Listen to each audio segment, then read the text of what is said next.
not know Leah. I mean, we're like in her home. She is an associate professor here and one of the founders of the Project of 2035 initiative. She is a Times 100 under 30 winner. She just won some big award for effective climate science communication, and she publishes all the time.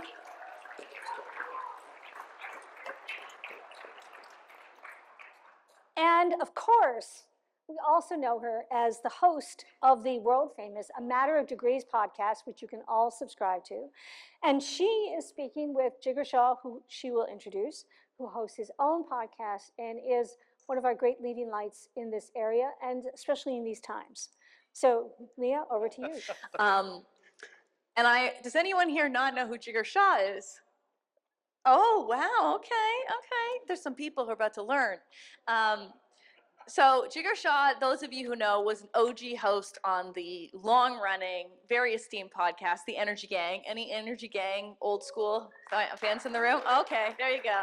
That's really the only thing he's done in his life. Now he runs a new podcast called Open Circuit, and he's also a senior fellow at the World Resources Institute. But I think he, for a while there, was running this thing called the Loan Programs Office at the United States Department of Energy. I hear it still exists for now, which is exciting. And, we're going to talk a little bit about what he did there, but for before that, Jigar has been really a leading entrepreneur in the solar space for decades, longer than Gen Z people have been alive. Jigar has been doing solar. And so we're really lucky to, nobody laughed at the Gen Z joke, come on. Tip Jigar, thank you, Jigar. So he's really a visionary leader, and since we're loving to praise excessively, he also is a Time 100 winner last year, is that correct? So he's one of the 100 most important people in the world, according to Time magazine. Big deal. So we're very lucky to have Jigar here today.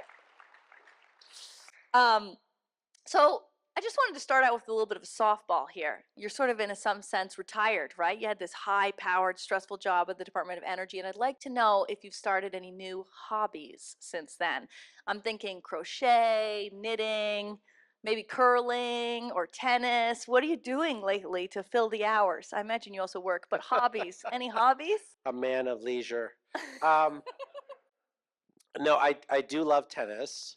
I weirdly jammed my finger, and so now I have to do physical therapy. Oh, that's your hobby, on physical therapy. On this yes. finger, and it is the dumbest thing ever.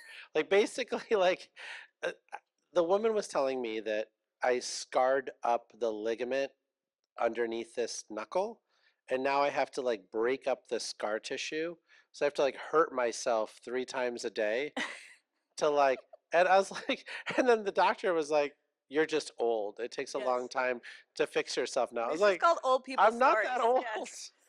Jigar he's in the retirement age, as we've discussed. He's getting injured. Yes. Oh gosh. Okay, so no curling, just for no. Although there is actually a curling club in Montgomery County, so I most people fell in love with curling on the TV screen in an elevator in a Goldman Sachs building or something. Like most people, yes. Yeah, where they were because remember how CNBC was addicted to curling during the Winter Olympics of Vancouver or something it was, and so CNBC is on these screens, and so all of us got addicted to curling, I think. Also the Canadians were always addicted, but yes. So I'd love to talk first about the before times, we could say, when you were at the Loan Program Office. What was that like? Can you tell us some of the stories of things you're the most proud of, projects you worked on, things that are getting made in America that you helped support? What are some of the things that you really saw and touched from that role of running the Loan Programs Office? Yeah, I think that when the president came into office, I think he had carried on some of the rhetorical, words around the first Trump administration around we need to build more stuff in the United States, we need more manufacturing, all these other things. I think when it came down to the Loan Programs Office, it was well, how the hell do you do that, right? Because almost everybody in California who does cool stuff knows that you don't make cool stuff here. You design cool stuff here, and then you go overseas to make cool stuff, right? And so I think the first challenge was does anyone want to make cool stuff here, right? And so that was the first challenge of just calling everybody and saying, is this enough for you? And at the time, as you know, the IRA hadn't passed, right? Build Back Better was something that like we were all talking about.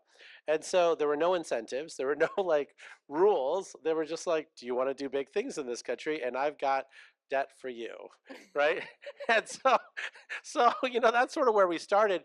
And it was very obvious that like that wasn't going to be enough. And so then I was able to get Jonah Wagner to leave his cushy job at McKinsey to come over, and Jonah was like, "What do you want me to do?" And I was like, "I have no idea. Like, I just need people to like use this debt."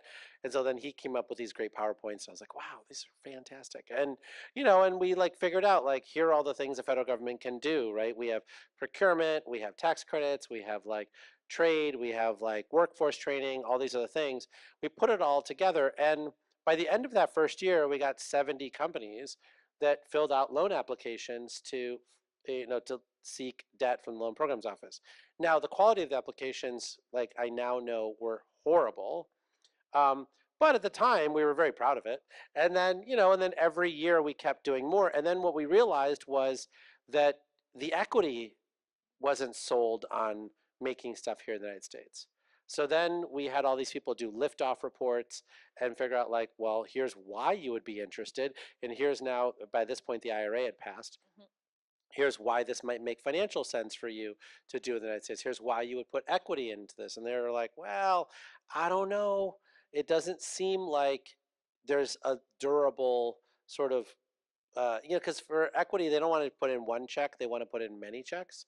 And so then we had the Deploy 23 and 24 conference, and we got everyone together, and they were like, oh, this is great. It's not just me by myself. There's like 40 other people who want to do this too. And so we can start our own country club. And so that was fun, right? People like came together. And so, but what I'm most proud of is that a lot of other companies did actually get funded. Like, so for instance, when you think about EOS, in Pennsylvania, this is a non-lithium battery company. I mean, non-lithium batteries is where dreams go to die, right? Like it's like vanadium redox, right? Like compressed air, right? Like hydro. Like there's all these people who are like, oh, we're better than lithium ion. And then of course, like no one ever like scales it up. But these guys like muscled through, right? Zinc halides, their entire supply chain was a 1 hour radius from their facility in Pittsburgh, right? Now they have like 2 automated lines. They're going nuts. Cerberus put money into them. As we move to 8 hours and 12 hours of battery storage, which is what we need to have an increasingly decarbonized grid, they're there, and their costs are now just as cheap, if not cheaper, than lithium ion at the 8 to 12 hour range, right? It was almost impossible to think about a company like that choosing the United States of America, and they're represented by the U.S. Steelworkers Union, right? All of these things. There's like so many great examples of like virtual power plant companies that we were able to support and other things. But the big thing for me is that when we left office, people actually thought that we could do big things here in this country. And that was not true when we entered in 2021. So then I want to take us to this year, 2025. And obviously, it started with some hard news. First, the LA fires being so devastating. And then, of course, the Trump administration in many ways seeking to roll back or freeze so much funding that had been both in the bipartisan infrastructure law and in the Inflation Reduction Act. And I think if people are just reading the news, it looks pretty grim out there. And I know that's not necessarily how you and I view it. So help me understand, like, where are we right now in terms of clean energy in this country? Well, I mean, I think as 80% of everything added to the grid last year was solar or battery storage, right? Then you add wind or nuclear or geothermal, we're up to like 91% or so. This year, EIA is projecting that we would be at the exact same level, right? That's what's in the queue to getting built, and so I assume that that's what's going to get built. Even long term, if you thought that we were going to build as much natural gas as physically possible, you might be at like 40 gigawatts between now and 2030.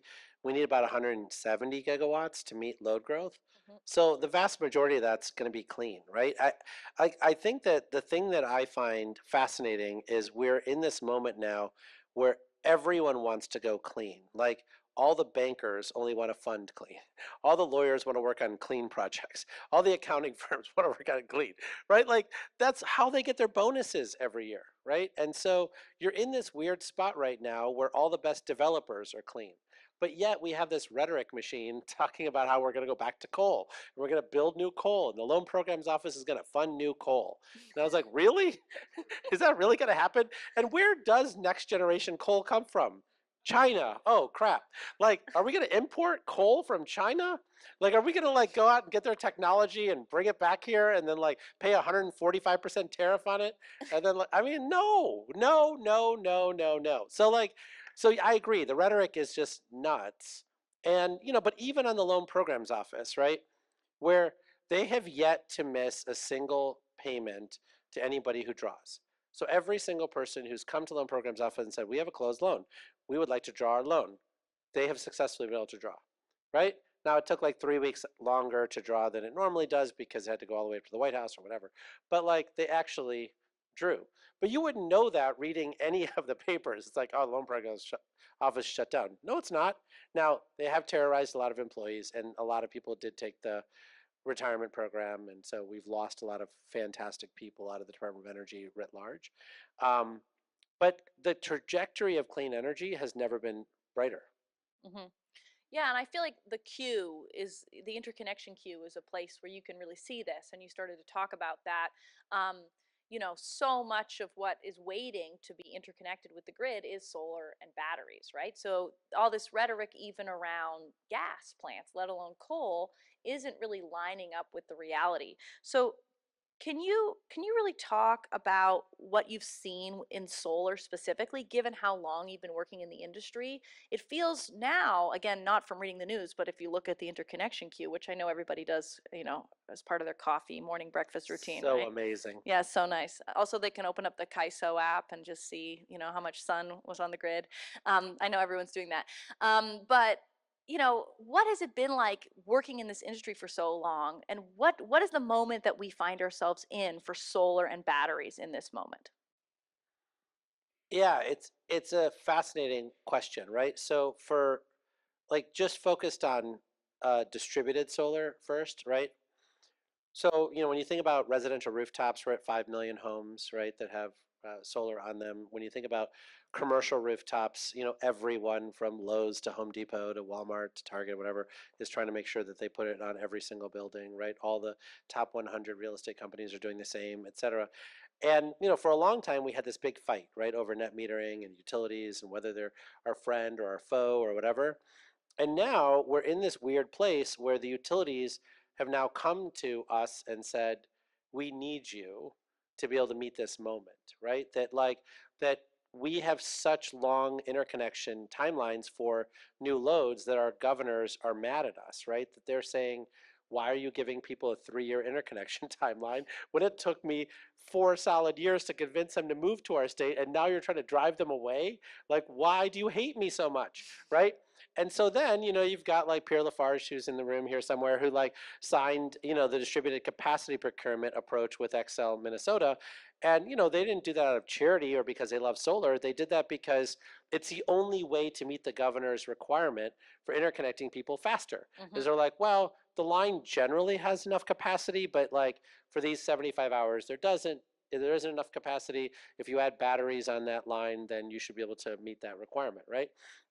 And so now they're coming to the distributed solar industry saying, you guys are the ones with the expertise to actually do this quickly. You know how to navigate all of these Byzantine interconnection queue issues and all the other things, right? And so we want to do that. But separately, when you think about the AI data center load growth, right? You're in this place where, folks like Sheldon Kimber at Intersect or some of these other folks have spent 7 years and $200 million getting to this point, right? They started that $5 billion deal in West Texas, in 2018. And now, Google's like, okay, yeah, we need to interconnect right away. And he happened to be ready. And he was probably going to use that facility to make hydrogen at some point and then like, ship those molecules to Germany. But actually, the data centers was a far more simple way of doing it. And so, like, it's not that the data center companies chose solar and battery storage. They were the ones that were ready to power them the fastest because they were the ones that were ready, right? And so So we're in this unique moment where everybody is like, well, we're gonna power all data centers with natural gas because that's the fastest. Oh, wait, what? I gotta wait till 2031 to get those turbines, but I want to be turned on next week. Well, if you want to be turned on next week, then the only thing you could do is solar plus battery storage. And so like it's in this weird place where like, when we first started, we were begging people to take us seriously. We were begging people to like say, hey, like we're not that expensive. We're actually low cost and we provide power in the middle of the day when air conditioning is the worst. And we had to make all these arguments. And now we're just like, oh, speed to market matters to you? Well, the only thing that's fast is solar and battery storage, right? Mhm. That is like so night and day from when we started in this industry to where we are now. Look, we have 50 gigawatts of solar panels sitting in warehouses in the United States that are not affected by the tariffs because they're sitting in warehouses in the United States, right? Wow. You know, like we did not have 50 gigawatts of manufacturing capacity when I started in the solar industry. In the Right? world, I presume. In the world, right? Yes. But now we have it sitting in warehouses in the United States. It is an extraordinary thing, right? And I can't go like a week without someone calling me and saying, my kid decided that he or she wants to go work in the solar industry, right? And when I decided I wanted to work in the solar industry, I had three uncles go, "Wait, why are you wasting your life in the solar industry? That is not where you should go." But like people are now like wanting their kids to go work in the clean energy industry. It's night and day. It's amazing. Yeah, I think that speed to market issue is so critical right now. The fact that theoretically, utilities have been putting forward these plans, right? They're plans. They say we're going to build all this new gas, but they actually can't get those turbines in place to build it fast enough. And so, even if that's not necessarily what they want to do, solar batteries is coming to the rescue. And I think this also brings us to the issue of load growth. And people talk a lot about AI, data centers, but that's not the only thing driving load growth. Something that I've talked about for a long time is electrification, right? That this is actually an opportunity for electric utilities as we stop burning fossil fuels in cars and gas in homes and buildings. We can use clean electricity on the grid to heat and cool our, this room, as we talked about today, to heat and cool, our homes, our schools, and we can also, use it for the cars. And so I think that the load growth has really shifted how utilities are really seeing this problem. Where do you think load growth, and particularly around electrification, is starting to change the politics and the interest in doing solar? Yeah, I mean, well, you've been so articulate about this. I think, AI is such a small percentage of load growth. I mean, and it's not even the majority of load growth for data centers. Most data center load growth is actually cloud. It's not AI, right? It's just people refusing to delete photos off their phone Yeah. and continue to pay more for Apple or Google or whatever to save them all. Save the photos. Um, so, so like, and as you suggested, like, and data centers is not even the largest source of load growth. It's a lot of manufacturing facilities, Mhm. right, from the IRA and the IIJA laws, but also, as you suggest, I mean, electric vehicles. We sold 300,000 electric vehicles last quarter, right, even with all the anti-EV messaging, and that was up from a year ago. So, we continue to see that growth. And, plugging in 300,000 electric vehicles is a lot of load growth, Mhm. right? But what's amazing is that if we are smart about how we integrate it into the grid, Yeah. we can actually reduce rates for everybody, right? Yeah. Because we way overbuilt all of our grids, right? I mean, today distribution is about 50% of everybody's bill when, 20 years ago it was probably 35%. So we way overbuilt all of our distribution grids. We don't use them enough. And so, like, the best way to reduce rates is to get more out of the grid we already paid for. And, so all this load growth actually lets us do that, right? Which is extraordinary, right? Because for a long time, utility companies said we don't have enough stuff to invest in because LED lighting is like destroying our load growth, all this damn energy efficiency, Which was energy partially star. invented here, LEDs, I UC Santa do. Barbara. I Yeah. do. Um, and so, so you're in this extraordinary time when the utilities overbuilt everything and now they're actually short on cash. That's the weird thing. People think utilities have access to unlimited money, but they don't. And so they've now hit a, up to a cap of what Wall Street's willing to let them invest every year. And so as a result, they're like, oh, we can't invest in everything that's on our list. Maybe we will do the low cost things now. Maybe we'll take the low cost, method as opposed to the high cost method that we've been preferring every single time. And so load growth actually is this unique way for us to reduce costs for everybody, but only if we do it right, right? And so that's what excites me now is that, like we're entering into the next stage of human flourishing.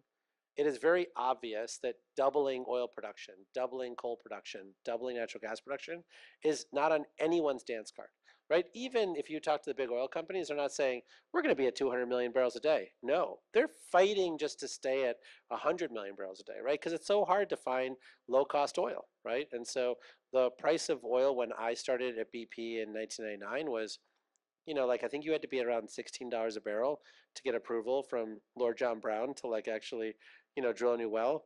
Today, the lifting cost for a lot of those oil companies is like $45 a barrel. And so just to maintain 100 million barrels a day, they have to keep going after more and more expensive stuff, right? And so like we are doing them a solid favor by doing clean energy because they could not meet the growth of like energy consumption globally to maintain this next leg of human flourishing with fossil fuels, right? And so we're in this weird spot where like left is right and up is down, and people just want to say whatever they want to say, like on True Social. But we're actually in this place where we are the reason why human flourishing can continue.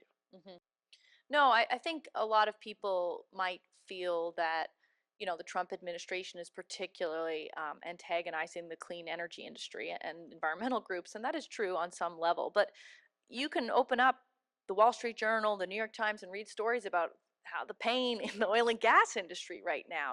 They're actually having a really hard time too. It's not like a recession just magically is an island for the fossil fuel industry that lives elsewhere. They're under their own pressure and having a lot of trouble developing new projects. And of course, a recession, which I do not want, but seems likely at this moment, leads to less economic growth, and it's a painful way to do an energy transition, but it's also a way, right? You're not going to have as many emissions if you actually have a recession. So I just think people are looking at the world in one way and in a really dark way, but there are actually other more hopeful signs if you just look at the basics here.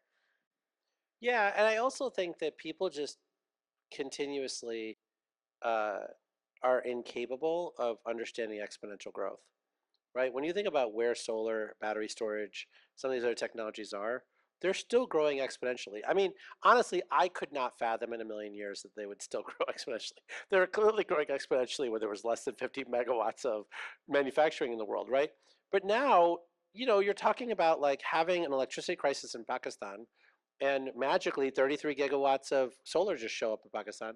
I still have no idea who imported that solar into Pakistan. Like, that's like serious. Like, I mean, someone's got to pay $3 billion for solar panels. There has to be trade finance, et cetera. Like, I still haven't seen the story on it, right? But solar panels are now cheaper than plywood in Pakistan, right? And so when they had an electricity crisis, they were like, we should all just go solar, right? And so, like, in 2 years, they installed 33 gigawatts of solar, right?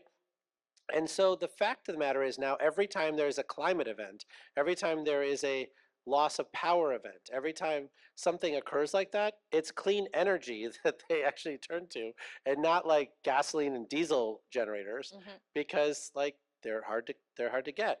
They require you to buy fuel every single time, right? That fuel is expensive.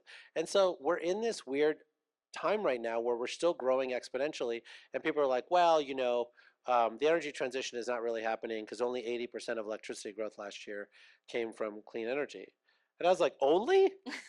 Like, They're looking for 99%. I mean, To show what are we success. talking about? Only, and that's from a very large load growth year. Like we normally have like something on the order of like 1.2% or 1.9% growth in electricity sales globally every year. And last year was like 2.7 or 2.9 or something like that, right? And so that was a big number, and we were 80% of a big number, right? So if we do have a recession or something like that, you could imagine us being way over 100% of everything that gets added to the grid. And I think you were so right when you were talking about how electrification, electric vehicles can be a way to integrate more of these resources into the grid if it's done right. And I feel like right now we're not exactly getting it right. I have EVs, obviously, I have a fully electrified home, and the incentive for me is to charge my car at 9 p.m.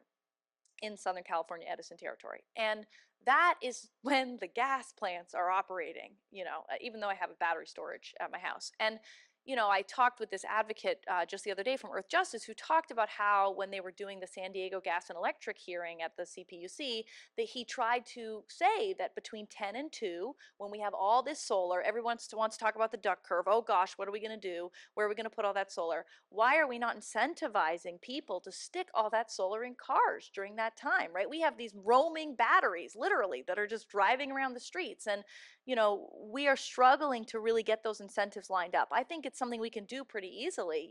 This is the kind of thing that can change and can make a really big difference. But it feels like a lot of the discussion is around how solar creates problems in the duck curve without thinking about how it actually creates solutions too. Yeah, I don't know that you want to go down this rabbit hole of California and what's wrong with California. That's not what I was But saying, but yes.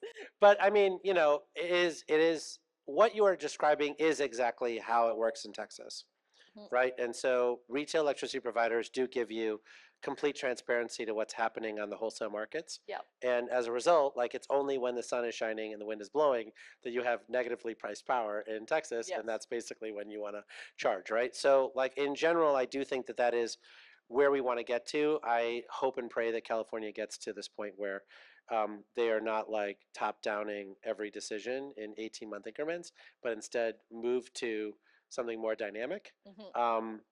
like we have in other places. But I think the other challenge is this data layer. So it's very obvious that we have all the technologies we need to accomplish what you just suggested, but the data layer is the problem, right? Southern California Edison doesn't actually know what's happening on its distribution grid, right? And neither does like PG&E or SDG&E or any of the other utilities, right? But because they basically have a lot of data up to their substation, and then after that they don't have as much data. Even though we have a requirement by law in the state of California to provide 15-minute data to the utility off of our inverters from our solar project, they've never integrated that data into their systems, right? And so they don't actually know what's happening. And so you've got all these companies like Utility API or others who have this data layer, right? But figuring out how to get this data layer into decision making has been the bane of everyone's existence, right? The utilities have to share that data, but they admittedly believe that that data is proprietary, but also, highly sensitive, right? And bad things could happen if the data gets in the wrong hands. And all of these technology players that you and I know need that data layer, right? Whether it's WeaveGrid or some of these other folks who are like helping you charge at the right time or whatever it is. And so I think we have this challenge where the data exists, but like getting it into a transactable format is something that's been hard. And that's where Texas, I think, has done a great job too, where they've unlocked all of the features of their smart meters and forced it all to be open sourced, right? So that people can get access to it.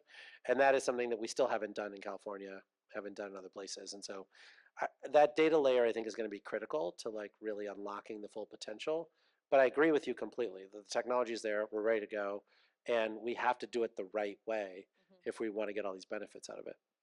So obviously trade policy is a big topic right now, and the flip side of that, the flip side of tariffs is of course theoretically making things in America, manufacturing. This was a huge focus under the Biden administration, and folks might not know this, but in the Inflation Reduction Act, a policy was passed called 45X, part of the tax code. It's actually the energy tax credit that has spent the most money. Folks probably know the production tax credit and the investment tax credit, which turned into the tech neutral. But it is the manufacturing tax credit, which is sort of like the Trojan horse. People didn't see this one coming, and so much of that, of course, of these manufacturing facilities are going to Republican districts, right? That's what we see, 80% of that investment. And so I just would like you to talk a bit about what does it actually mean if we're trying to do some kind of America first manufacturing renaissance. We're trying to say we don't want to take things from other countries around the world. What does manufacturing in the United States actually look like right now? And what could it be in the clean tech sector? Yeah, let me take it from a couple of angles. So, I mean, I grew up in a small town in Illinois called Sterling, Illinois. We had the seventh largest steel mill in the country, which shut down while I was there. We had two General Electric plants in the county that also shut down while I was there during the neutron jack times. And, like for all of these towns, including the town that I grew up in, they never recovered. Like they never actually found a new lease on life. So when those plants shut down in the late 80s, early 90s, like those towns remained decimated from that time period, right? And so I know Kate Gordon's here, and she led a lot of this place-based work, and the coal communities work. And so you're in this place where a lot of these folks, like those were the union jobs. Those are the folks who actually paid the best, got health care, all those things. A lot of the big power plants, right? That's where you had the highest paid workers, et cetera. So when those things shut down, right, a lot of the money in those towns left too, right? The folks who sponsored T-ball, the folks who did all that stuff. And so, you have these heartbreaking stories in hundreds, if not 1,000 communities across the country. Separately, we invent almost everything worth inventing here within 17 national laboratories, the Department of Energy, obviously, this wonderful institution, and many other educational institutions around the country. And then we never scaled up those technologies here. We decided to go overseas. You obviously, if you want to manufacture stuff, you want to manufacture stuff with a technology angle. We're not going to make low technology things like t-shirts or whatever here. And so we had this opportunity, and so I think you're right. The Inflation Reduction Act married those two together. They took all of these great technologies and frankly fragile supply chains that we learned about during COVID, and shortened those supply chains. And then we figured out how to revitalize all of these communities around the country who frankly were desperate for this investment, and it was just starting to work, right? It was just starting to plant roots, right? Because as you know, the Inflation Reduction Act didn't pass until the summer of 2022. So then we got everybody up and running, and folks started putting shovels in the ground in 2024, which is record speed, right? And now we're in this weird place where some of the equipment that folks need to put into those manufacturing facilities are coming from countries that we tariffed just now, right? And so now that equipment's going to be more expensive. Some of these manufacturing facilities that are already running need some of the bill of materials from another country, right? But then they're doing all of the manufacturing here, and so that is consequence that's occurring, and it's so sad because we also have hundreds of technical colleges around the country that are training all these people for jobs in these manufacturing facilities. And now the manufacturing facilities are at risk based on what we end up seeing out of the legislative cycle. You can imagine it's just heartbreaking for a lot of these communities that for the first time in 30, 40 years think that someone was finally caring about them, right? And finally believing that they could do big things. And now, those plants may never get built. Yeah, no, that's where I can get bummed out for sure. And of course, we're going to see what's going to happen with reconciliation in this bill for what they're going to repeal. But already, I think it's so apt what you said about supply chains. Even if you want to make things in America, you might have to import stuff first before you can make the things. And cutting off the United States from supply chains around the world is really short-sighted. Obviously, as a Canadian and American citizen, that is what I think on the subject. So we've seen these amazing projects today in Santa Barbara. And I was just wondering, what do you feel like a community like Santa Barbara could do? Or, a city like LA? There's still so much momentum and possibility. What's the kind of message that you would want to leave for the people in this room who are a lot of them, change makers in our community? What are the kinds of things we should still keep doing, in the coming years? Well, I think part of what we talked about was that today versus, let's say, in 2017, a lot of these technologies are actually far more cost effective than any other option that's available, right? And so even if what you're pursuing is affordability, right? Although I think resilience and some of these other pieces are so important, we need to start moving this stuff more quickly. And one of the challenges I find in the United States broadly is that there's always another step, right? There's always someone else, and they're never against the project. They're always like for it. Like everybody in this room is for the projects, but it's always like, can we do like a fire inspection on this thing? Can we do this inspection? Can we do that inspection? Can we do this? Can we do that? How about if you looked at this angle? Can you give me 3 alternatives to this angle? Are you kidding me? Just build the damn thing, right? Look at all these awesome people here. Build it. Build it right now. Like, I'll give you an example of something that just irks me to no end. Police cars, right, are forced to idle, right? And so, like, they're there, you're dropping your kid off at school, you, like, hire a police officer to keep everybody safe, and their car is just idling the whole time, right? As a result, the average police car in the United States gets 3 miles a gallon, right? Because it's idling. It's required to, right, to run all the equipment. If you switch it to electric vehicles, it's a 2-year payback. A 2-year payback, right? But you know who hasn't switched their cars to electric vehicles? Police cars. Why? I don't understand. Every police car in Santa Barbara should be an electric vehicle next week, right? We clearly have a lot of electric vehicles. You can buy them used. You can buy them new. You I can hear buy they're a them. bit cheaper these days too. I don't know. Some people got some beef with this guy. I heard. Totally, Yeah. totally. But you can also buy them union made, non-union made, like foreign, domestic. I don't care what your preference is. Just get it done, right? We continue to have this challenge in this country where there's stuff that actually pays for itself. Hmm. And we're just like, I don't know. We're going to have to do another study. And I was like, no more studies, right? Well, except for And so, professors, we get to do studies still, well, right? no, but that's for the next generation of cool stuff, Cool. I get right? to do cool studies only. Only Right. cool But studies. I mean, Got for it. the stuff that like we've already done 30% of the work, let's get the other 70% of it done. Let's retrofit the rest. Like, replace all the rest of the police cars. Let's figure out a way to do all these microgrids. Let's do all this stuff, right?